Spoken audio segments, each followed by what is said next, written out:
Tougher when you can't get the top off the bottom of the barrel. Wide open, roar my future now. Looking fucking new. That's the good stuff right there. That's what I really respect and love when I see, any type of journalism that's like that, that's authentic, it's real. Yeah. And because especially in your industry, like as you just alluded to, everything is very heavily curated, very heavily polished. 100%. There's talking points in a script. And I'm like, that's not the shit people want to know. That's not the shit people want to hear about. And they want to be inspired by vulnerability and authenticity. And this heavily curated, polished shit that we see all the time, that's why I don't pay attention to it. I'm like, I don't give a fuck. I've got better things to do than listen to you talk about your fucking next movie that's probably going to suck anyway. Okay, so that is the premise of why I started Talk to Me, why I started my Selfie Stick interview. So I'll tell you a quick story of something to your point that just happened with a huge A-list. Is this the country guy? What's his name? Yes, Shelton. Blake Shelton. I watched it. Yeah. Okay. I want to hear about it though. Yeah. Let's hear. But this is why I started what I did in Hollywood, because I'm like, I don't give a shit about this person's new movie. No offense, because not that I don't care about their new movie, but they're asked the same things over and over.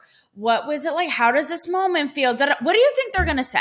It feels real. Like, obviously they have these prepackaged things. Same thing. Like, what about your outfit? And I was thinking to myself, no, why is nobody talking about the things that, like you said, I care about, I want to hear?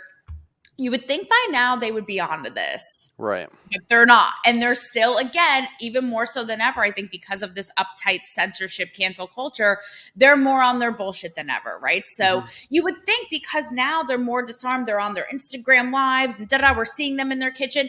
No, they're more curated than ever. So I just interviewed Blake Shelton at his bar, Ole Red, here in Nashville. He was promoting a new USA show. It's like a reality game show, bar games, fun and slapstick, whatever. So I'm talking to him, doing what I do on my selfie stick, talking to him about this divide and shows like his endeavors, like what he's doing, the idea of bringing people together and how uptight our culture is socially in country music, the PC, the Morgan Wallens of it all, and it was totally out of left field for him. So it ended up being this entire thing where I guess he went to his PR, and then backstage at Ole Red, I held my own basically and watched through all the footage with his publicist, the NBC publicist, the USA publicist, the event publicist, and basically had to defend myself and be like, this is what people care about. This shit is interesting. This is what, no offense, I said to them,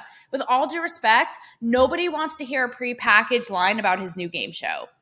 I'm sorry, this is the stuff that's interesting, right? Plus, there's however many other journalists that were there that were getting that coverage. They were in line with the talking points. Because you got invited with a group of journalists, right? Media people? Yes, and what's so funny is and I'm new here in Nashville. I just moved a couple months ago. So meanwhile, I'm coming in like a bull in a china shop. They're like, who is this girl? Because all of my work got really challenging in LA, Woketopia, trying to have these conversations, everyone thinking the same. So between the pandemic shutting down the industry and the climate, I decided to come here to Nashville and again, pull myself up, right, and try something new. But it's funny because after I'd finished my interview with him, one of the legacy reporters here, she's like OG Nashville. She's been, I think, with Access or Entertainment Tonight for years.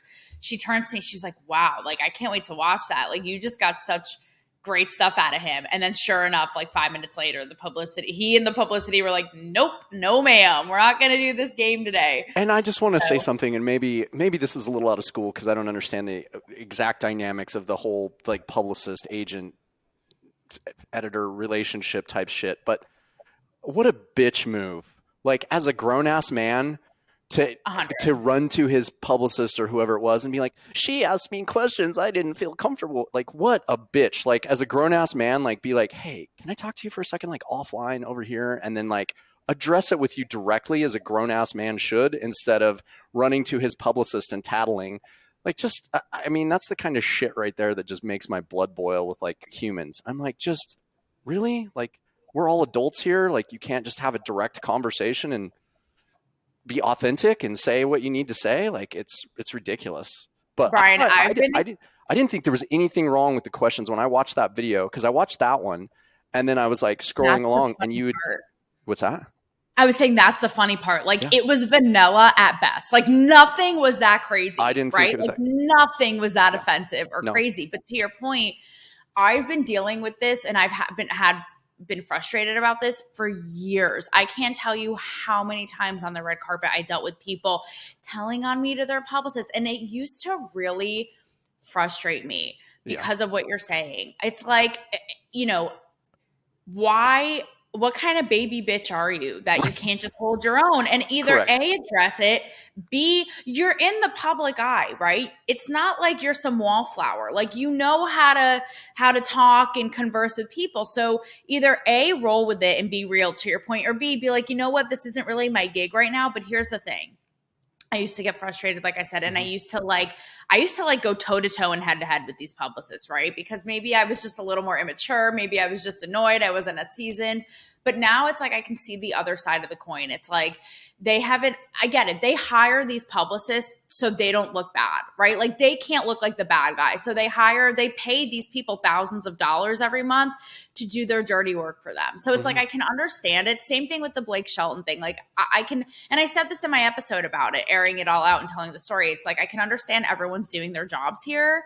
It's just, it's unfortunate. It's like, you're a person in the public sphere, and especially for like a grown man, grown woman, it's like, just have some balls and like quit hiding behind your publicist like a little bitch. So Right. but yeah. And so just to like, And you invited him on your cast, right? You invited him on to like sit down and air it out, didn't you? Yes. He, at this point, he was like gone. He was like, oh, I don't know where he went. He was old news. He was like, the girl in the pink's mean. I can't deal with her. Yeah. 5'2" girl, blondes with big boobs and a pink shirt. She's really mean and scary, everybody. I'm going to go hide over here. And so, yeah, so he was old news. He was long gone at that point, but his publicist had said to me, who was a very nice man, it was so funny because as we were watching the footage back, they're just getting more and more annoyed because I'm getting more and more into like social and political and world issues and not their show, right? But he said to me, this wasn't the place or time. Again, could understand it, right? But he said, if you want to do like a sit down, like, had this been like, had we known if it was like a Howard Stern, Bill Maher type thing, we'll sign him up for that. Had we known, we would have had him sign up for a sit down with you. But that's extreme. That your interview was not that. It was not a shock jock thing. Like, it was not at all. No. And that's the thing too. I don't believe in like gotcha journalism. So I don't believe in it whether it be like tacky tabloidy stuff or personal. Like, again, my stuff's all very raw and real, but just to round out the story of picking myself up by the bootstraps yet again, so I'm in Hollywood, I'm doing all this, reporting, and I'm still finding myself frustrated because I'm like, okay, I'm out here and I'm doing it, but I'm coming up against hurdles, what you're talking about. People being weary of what I'm doing. People, once I'm in their interviews, being so careful and censored and boring, and me constantly feeling like, I have to push them or, whatever, just to do what I want to do.